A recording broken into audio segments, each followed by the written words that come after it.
Sir నమస్కారం sir. నమస్తే. Sir Pawan Kalyan గారి 'హరిహర వీరమల్లు' సంబంధించిన మూవీకి సంబంధించిన అప్డేట్లు వరుసగా రిలీజ్ చేస్తూ వస్తున్నారు సార్. అంటే అంతకుముందు 'మాట వినాలి' సాంగ్ రిలీజ్ అయింది, మంచి రెస్పాన్స్ వచ్చింది. ఈ రోజు 'కొల్లగొట్టినాద్రో' అనే ఒక సాంగ్ కూడా రిలీజ్ చేశారు. సో రిలీజ్కు సినిమా దగ్గర పడుతుండడంతో ఇలా వరుస అప్డేట్లు అయితే వస్తున్నాయి సార్. మరి ఇవాళ రిలీజ్ అయిన ఈ 'కొల్లగొట్టినాద్రో' సాంగ్ మీకు ఎలా అనిపించింది? దీనిపైన మీ రివ్యూ ఏంటి సార్? అంటే హీరోని ఎలివేట్ చేస్తూ పాట నడిచింది.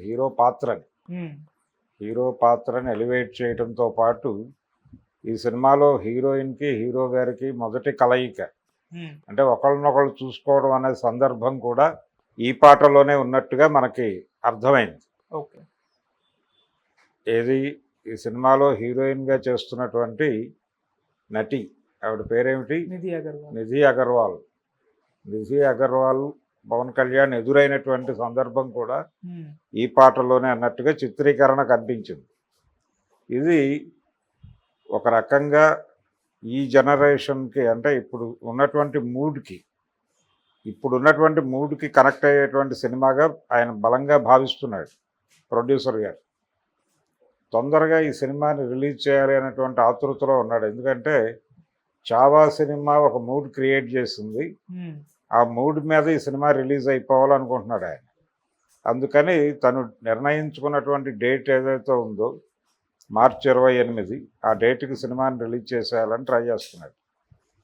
సినిమా పవన్ కళ్యాణ్ సహకరిస్తాడా లేదా, షూటింగ్ జరుగుతుందా లేదా అనేది కాదు, జరిగినంత వరకు ఒక క్లోజింగ్ ఇది పెట్టేసి, ఒక బ్యాంగ్ పెట్టేసి క్లోజ్ చేసేద్దాం అనే మూడ్లో కనిపిస్తున్నాడు ఆయన. అందుకని ప్రమోషనల్ యాక్టివిటీ పెంచుతున్నారు నెమ్మదిగా.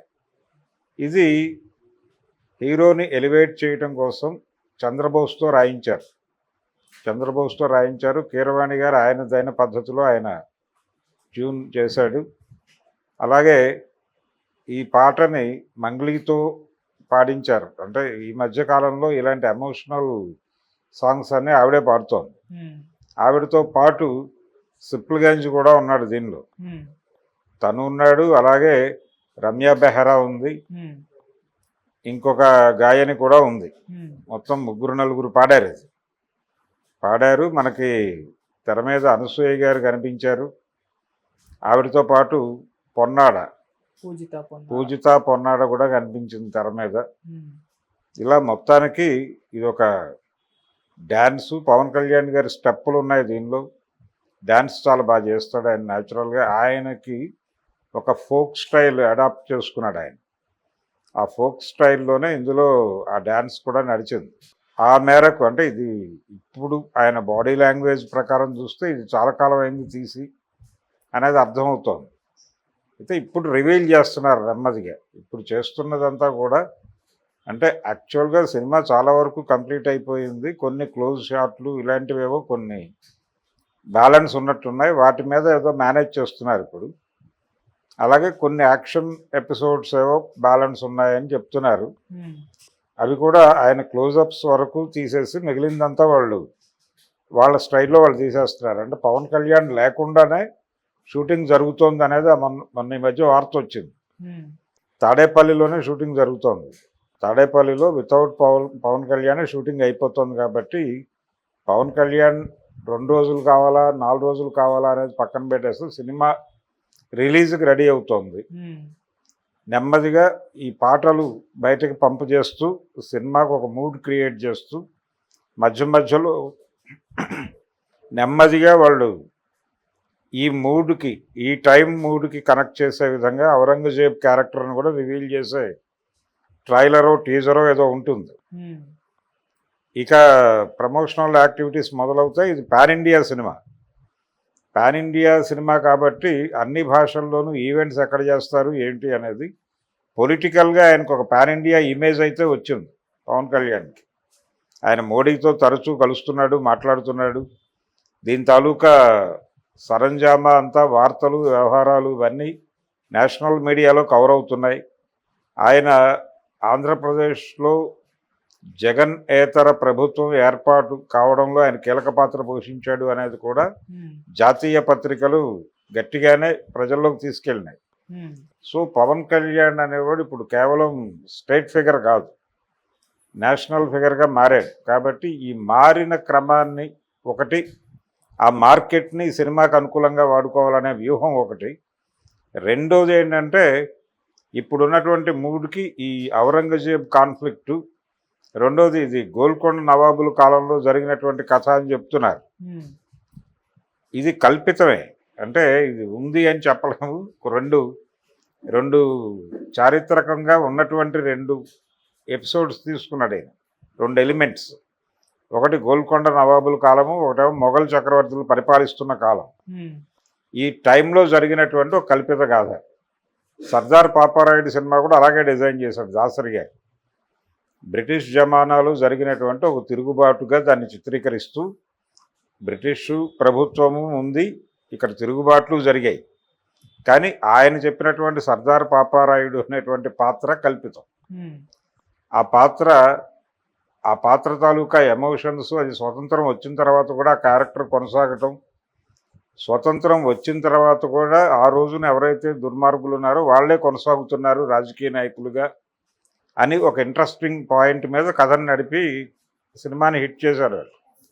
అది ఒరిజినల్గా క్రాంతి కుమార్ గారి లైన్, క్రాంతి కుమార్ గారి ఐడియాని దాసరి ఎగ్జిక్యూట్ చేశాడు ప్రాపర్గా. అలా ఇక్కడ కూడా అలాంటి ఒక కల్పన ఉంటుంది, చారిత్రక కల్పన. 2 చారిత్రక అంశాలు తీసుకుని మధ్యలో కల్పనతో దాన్ని లింక్ చేసి సినిమాని ముగిస్తారు. కాబట్టి ఇది ప్రస్తుతం నేషనల్ మూడ్కి కనెక్ట్ అయ్యే సబ్జెక్టు అని బలంగా నమ్ముతున్నారు. దానికి ఊతం చావా. ఈ చావా మార్కెట్ ఎండ్ అయిపోయే టైంకి దాన్ని కొనసాగిస్తూ ఈ సినిమా రిలీజ్ కావాలి. ఓకే, అందుకని మార్చి 28 అని పెట్టుకున్నాడు ఈయన. డెఫినెట్గా సక్సెస్ కొట్టే ఛాన్సెస్ అయితే ఉన్నాయి. గతంలో జరిగినటువంటి ఒక పొరపాటు ఏంటంటే, ఏది సైరా సినిమా టైంలో ఆ క్యారెక్టర్ని ఎమర్జ్ చేయలేకపోయారు. చిరంజీవి అప్పటికి సినిమా ఇండస్ట్రీకే దూరంగా నడుస్తున్నటువంటి సమయం. అప్పుడే 150 సినిమాతో ఎంట్రీ ఇచ్చాడు ఆయన. రీఎంట్రీ తర్వాత ఇమ్మీడియట్గా ఒక పెద్ద ప్రాజెక్టు, ఆ క్యారెక్టర్ని అక్కడ ప్రాపర్గా రిజిస్టర్ చేయకుండా సినిమా రిలీజ్ పెట్టుకోవడం వలన అది అక్కడ సరైనటువంటి రిజల్ట్ రాబట్టలేకపోయింది. కానీ ఇప్పటి పరిస్థితి వేరు. ఇది నేషనల్ మూడ్కి కనెక్ట్ అయ్యేటువంటి సబ్జెక్టు. రెండోది పవన్ కళ్యాణ్కి ఇప్పుడు అనుకోకుండా ఏర్పడినటువంటి నేషనల్ వైడ్ ఒక ఇంప్రెషన్ ఏర్పడింది అతనికి. ఆ ఇంప్రెషన్ మీద మార్కెట్ క్రియేట్ అయిపోతుంది కాబట్టి దాని మీద గేమ్ నడపాలనుకుంటున్నాడు ఆయన. ఓకే, ఏం రత్నం ఇది వర్కౌట్ అయ్యేలానే కనిపిస్తోంది. పాటలు అవి వాళ్ళు షూట్ చేసిన విధానము, అలాగే ఆయన అపీరెన్సు, ఆయన గెటప్, ఇవన్నీ అంటే పవన్ కళ్యాణ్ ఇష్టపడి చేసినటువంటి మూవీనే. ప్రజెంట్ ఆయన ఆలోచన సరళికి, అలాగే ఆయన ఎవరితో నడుస్తున్నాడో వారి అభిప్రాయాలకు అనుగుణంగానే సినిమా రూపొందింది. అంటే ఔరంగజేబు విలన్ ఈ సినిమాలో, ఆ విలన్ని ఎలా అడ్డుకున్నాడు ఈయన, ఈ వీరమల్లు అనేటువంటి ఒక హైందవ ధర్మయోధుడిగా ఈ పాత్రను చిత్రీకరించే ప్రమాదం ఒకటి ఉంది. అది డెఫినెట్గా అదే జరుగుతుంది సినిమాలో. ఆ రకమైనటువంటి ఒక మొఘల్ చక్రవర్తి మీద ఒక హిందూ ధర్మ ప్రతిష్టాపనని తప్పించేటువంటి ఒక వ్యక్తి చేసినటువంటి ఒక పోరాటంగా దీన్ని మలుస్తారు. ఇలా మలచటం అనే దగ్గరే వీళ్ళ సక్సెస్ పాయింట్ ఉంది.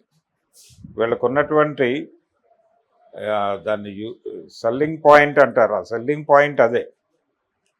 ఆ సెల్లింగ్ పాయింట్ ఆధారంగానే సినిమా తీశారు. దీనికి టైటిల్స్లో క్రిష్ జాగర్లమూడికి కూడా క్రెడిట్స్ ఇచ్చారు డైరెక్షన్లో. అంటే వాళ్ళ అబ్బాయి పేరు అలాగే క్రిష్ పేరు 2 వేసుకున్నాడు ఆయన. కాబట్టి ఆ మేరకు సముచిత న్యాయం చేసినట్టుగానే భావించాలి. Okay sir. ఆయన ఏ రీజన్తో తప్పుకున్నప్పటికీ, అంటే వినిపించిన మాట ఏంటంటే, ఆయన పవన్ కళ్యాణ్ క్యారెక్టర్ను కొంచెం ప్యాసివ్గా నడిపే ప్రయత్నం చేశాడు. అగ్రెసివ్గా ఉండాలి ఆ క్యారెక్టరు. ఆ అగ్రెసివ్నెస్ ఆయన డిజైన్లో కనిపించడం లేదు. అందుకని దాని మీద వచ్చిన విమర్శలతో ఆయన హర్ట్ అయి వెళ్ళిపోయాడు అనేది వినిపించింది. ఇప్పుడు జ్యోతికృష్ణ వచ్చి దాన్ని బ్యాలెన్స్ చేస్తున్నాడు అని. జ్యోతికృష్ణ బ్యాలెన్సింగ్ అనేది బాగానే ఉన్నట్టుగా అర్థమవుతోంది. అందుకని డెఫినెట్గా ఈ సినిమా పాన్ ఇండియా లెవెల్లో హిట్ కొట్టి పవన్ కళ్యాణ్ అభిమానులకి కొంత